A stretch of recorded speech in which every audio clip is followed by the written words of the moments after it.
Welcome to the WRAL Daily Download. I'm your host, Amanda Lamb.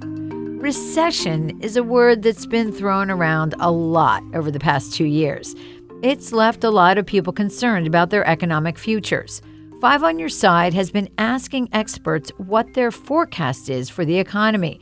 Today, WRAL reporter Keely Arthur joins me to bring us up to date on what economists are predicting. Keely, welcome to the program. Thank you for having me. Okay, so if you're like me, I kind of shut down when I hear the word recession in a conversation because I'm like, I can't do anything about it, so I really don't want to know.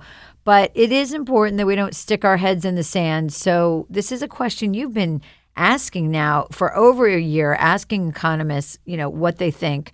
What did they say last year, and how does that differ compared to what they're saying this year? Yeah, so we're lucky to live in an area with so many experts on this very topic, and we have been talking to the same 8 or so economists from public, private sector, men and women, about this situation. Are we going to see a recession? If so, when? And last year, that was really when everybody was really talking about the recession because I think people felt their wallets being hit very hard by inflation. So people were like, oh no, the end is near. We're going to have a recession.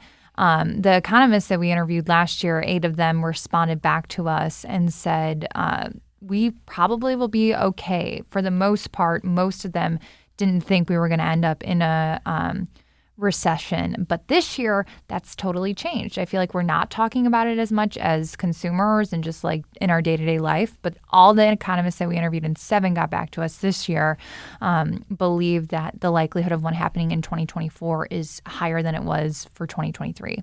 Did any of them say, you know what, I wasn't quite right last year, or I wasn't right on target, or I was? I mean, what did they say about their predictions? All of them say this on the front end because it's like a social science and they don't want to have to predict because it's not exact. We don't know what's going to happen. So a lot of them are very reluctant. I think we reached out to maybe 15 or so, and that's why, only half get back to us because they don't want to be wrong. They don't want to forecast it, be wrong, have everyone say, oh, you're wrong, because they're very aware of the fact that there's so many variables, things can change. So sure. They nobody was like, oh, I was super wrong, but their answers changed for sure. Understandably. Well, nobody wants to be wrong, that's for sure.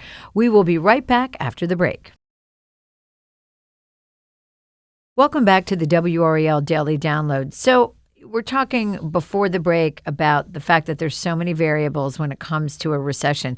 What are the factors or some of the factors that determine if we're going to have a recession? So Dr. Charles Abeziaco is an economist out of St. Augustine's University here in Raleigh. We interviewed him last year and this year. He was right on the money last year. He said, we're going to be fine. 2022 is going to end strong, which we absolutely did from an economic standpoint. We went back to him this year, and now he believes that we're going to see a recession in the third quarter of 2024, so the back half of next year. And he said that there's, this mix of things. We have global factors, sanctions against China, and that creates issues with supply chain, fuel, labor, all of that. So basically what his kind of picture that he's painting is unemployment is still relatively low. It's getting a little bit higher. People right now can demand higher wages. These businesses are going to have this supply shock. So they're going to have to pay more for fuel, for other goods and services. And that's going to cause the cost of their doing business to go up. They're going to lay people off. People are going to spend less because they're laid off, and that's going to shrink the gross domestic product. And that's what really dictates if we're going to be in a recession or not. There's just going to be less money to go around for both businesses and consumers. Yeah, you mentioned the gross domestic product. How is that determined, and really, what is it? I mean, I know that is a term used a lot by economists, and I think sometimes it's hard for the general public to really understand it. It's really combination of how much money a country is making in terms of products, services, all of that. It's like when you look at countries and there's that number next to it, that's what an indication of the GDP is. And we as consumers are a huge factor in what the GDP is. I think 68% of the GDP is based off of consumer spending. And that is the big kind of mark point for how the economy is doing is what is the GDP. If people have less money to spend, that 68% is going to go down. That, sure. Change down. And you mentioned too with sanctions against China that the factors aren't just things happening in the U.S. They're happening in other countries in terms of how that impacts our economy. Yeah, we live in a very global economy. A lot of people point to the 90s as a time where we're having a lot of issues with the economy, but then we were able to achieve this soft landing because and not deal with the recession because of the situation back then. America was really the big economic superpower. Now we have to deal with China, and China has relationships with Russia, South Africa, all these other global powers. So it's not really just up to us. Yeah, we're competing. And, I know you were saying that we're not talking as much about a recession. I think what people are talking about and what my friends and neighbors are talking about is, wow, my grocery store bill is really high. Wow, it's a lot more expensive to go out to eat. So they're talking about, I guess, these economists, that we could have something called a shallow recession, which is like a lighter recession light, and that people should really still be preparing for that. How do you do that? You should. And I want people to understand that, well, inflation isn't what it was last year. So last year was 9%. And what the kind of inflation marker is, you're comparing the cost of a product year over year. So what it cost in May of 2022 versus what it cost in May of 2023. Last year, it went up 9% overall. This year, it's 3%. It sounds lower. It's still going up.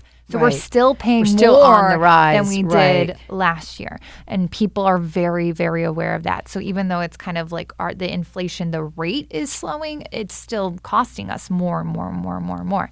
You need to look at your budget. People, like you said, you kind of fall on deaf ears when you hear recession. You want to really focus on this because it's better to be proactive than reactive. So look at your budget. Everyone's going in a lot of credit card debt, and what that means is that people have less actual money to spend, and then they're going into credit card debt to cover their costs. So you really need to see what you're spending money on and work within your means. Yeah, and I mean, I think in your reporting, you said there's $1 trillion in credit card debt, which is a record. And I think the cost, used to be for an average was like $3,000 or $4,000. It's much higher now, and those are variable interest rates. So credit card companies are going to keep going. You can look at your interest rate. Mine's gone up. So you need to really be careful about that. That's real money that you're losing that could be spent somewhere else. You could be investing that. And people need, again, look at your budget, really understand, and get your credit card debt in check now, because if we do go into a recession, someone gets laid off, all these things, make sure you have some savings or at least no debt to begin with. For sure. Yeah. Because that's a great advice. Yeah. Absolutely. Any upside? I know that sounds crazy, but is there any upside? Yeah. So one thing that Abeziaco said was, not everyone's going to see it this way, but it allows, a recession will make stock prices go down. And what that will allow is for consumers who maybe can't afford a certain stock right now to get in the game. Sure. So if you have money, and you can kind of, again, be proactive, buy it at wield a low that price. to your favor. Yeah. Absolutely. Well, I know you're going to stay on top of this, Keely. Thank you so much for explaining this and bringing us up to date. If you'd like to hear more episodes, please follow the WRAL Daily Download in Apple Podcasts, Spotify, or just about any podcast app. Once you follow the show, you'll automatically get new episodes every weekday. As always, thanks for listening to the WRAL Daily Download.